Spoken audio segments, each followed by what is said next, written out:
गांव के किनारे पर एक पुरानी हवेली है जहां कोई नहीं जाता।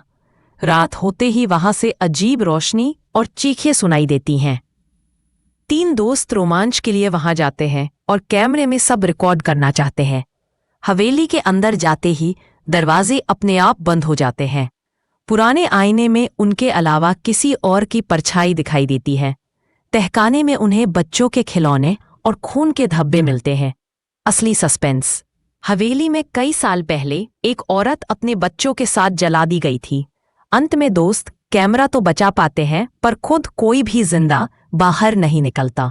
एक सिटी के अपार्टमेंट में एक लिफ्ट है जिसे लोग रात में इस्तेमाल करने से डरते हैं। कहा जाता है कि लिफ्ट 13वें फ्लोर पर अपने आप रुक जाती है जबकि बिल्डिंग में सिर्फ 12 फ्लोर हैं। एक नया किराएदार देर रात लिफ्ट में फंस जाता है। अचानक डिस्प्ले पर 13 लिखा आता है और दरवाजा खुलता है। बाहर लंबा अंधेरा कॉरिडोर और पुरानी पेंटिंग्स लगी होती हैं। वहां रहने वाले लोग असल में मर चुके किराएदार होते हैं। क्लाइमैक्स, लिफ्ट से बाहर निकलने पर इंसान हमेशा के लिए उसी 13वें फ्लोर का हिस्सा बन जाता है। लास्ट सीन, सुबह सिक्योरिटी गार्ड लिफ्ट खोलता है पर अंदर सिर्फ एक पुराना मोबाइल मिलता है जिसमें आखिरी वीडियो रिकॉर्डिंग चल रही होती है। कभी कभी कुछ जगहें इतनी चुप्पी से भरी होती हैं कि लगता है जैसे हवा भी वहां जाने से डरती हो। ऐसी ही एक हवेली थी जो बरसों से वीरान पड़ी थी। चारों तरफ जंगल, टूटी दीवारें और अंधेरे में खड़ी वह हवेली देखने वालों के रोंगटे खड़े कर देती थी। कहते हैं जो भी वहां गया वह कभी लौटकर वापस नहीं आया। तीन दोस्त, अजय, करण और रोहित, कॉलेज के लड़के जो हमेशा रोमांच की तलाश में रहते थे। गांव के बुजुर्गों से उन्हें हवेली की कहानी सुनाई दी। उस हवेली में कभी एक औरत अपने 2 बच्चों के साथ रहती थी, लेकिन एक रात आग लगी और तीनों जिंदा जल गए। तब से रात में उनकी चीखें सुनाई देती हैं। तीनों दोस्तों ने तय किया कि कैमरा लेकर वहां जाएंगे और पूरी सच्चाई रिकॉर्ड करेंगे। जैसे ही हवेली पहुंचे, दरवाजा अपने आप चरमराते हुए खुल गया। इतर जाते ही बदबू और धूल से दम घुटने लगा। दीवारों पर पुराने खून के धब्बे और जली हुई लकड़ियां बिखरी थीं। कैमरे में अजीब अजीब परछाइयां कैप्चर होने लगी। करण ने देखा कि कमरे के कोने में एक टूटा हुआ आईना रखा था। आईने में अजय और रोहित तो दिख रहे थे, लेकिन करण खुद की परछाई नहीं देख पा रहा था। अचानक आईने में एक औरत का चेहरा झलक कर गायब हो गया।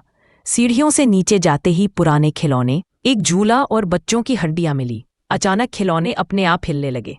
कैमरे की बैटरी तेजी से खत्म होने लगी। अगली सुबह गांव वालों को हवेली के पास कोई नहीं मिला, लेकिन जमीन पर पड़ा कैमरा अब भी रिकॉर्ड कर रहा था। उस कैमरे में वही सब कैद था, चीखें, परछाइयां और उस औरत की डरावनी हंसी। आज तक कोई नहीं जानता कि उन तीनों दोस्तों का क्या हुआ, लेकिन एक बात सब मानते हैं, वह हवेली आज भी भूतों से भरी हुई है। भी कुछ जगह ऐसी होती हैं जहां जाने से लोग डरते हैं। यह कहानी एक अपार्टमेंट की, जहां की लिफ्ट रात के अंधेरे में किसी मौत के दरवाजे से कम नहीं थी। अपार्टमेंट नया था, लेकिन लोग कहते थे कि रात में लिफ्ट का इस्तेमाल मत करना। समीर, जो अभी अभी वहां शिफ्ट हुआ था, इन बातों पर विश्वास नहीं करता था। एक रात ऑफिस से देर से लौटते हुए उसने लिफ्ट की। लिफ्ट 10वें फ्लोर तक ठीक चली। अचानक डिस्प्ले पर 13 लिखा आया, जबकि बिल्डिंग में सिर्फ 12 फ्लोर थे। दरवाजा खुला और सामने लंबा अंधेरा कॉरिडोर था। 13वीं मंजिल, दीवारों पर अजीब पेंटिंग्स, चेहरों के बिना लोग। कॉरिडोर में चलते चलते उसे पुराने कपड़ों में कुछ लोग दिखे, लेकिन उनके चेहरे काले धुएं जैसे धुंधले थे। एक औरत बोली, अब तुम भी यही रहोगे। समीर वापस लिफ्ट की ओर भागा। लिफ्ट का दरवाजा अपने आप बंद हो गया। अंदर उसने अपना चेहरा शीशे में देखा और देखा कि उसका चेहरा धीरे धीरे धुंधला हो रहा है। कैमरे मोबाइल से रिकॉर्ड करते हुए समीर चिल्लाया, कोई है? मुझे बचाओ। लिफ्ट अचानक नीचे गिरी और सब कुछ अंधेरा हो गया।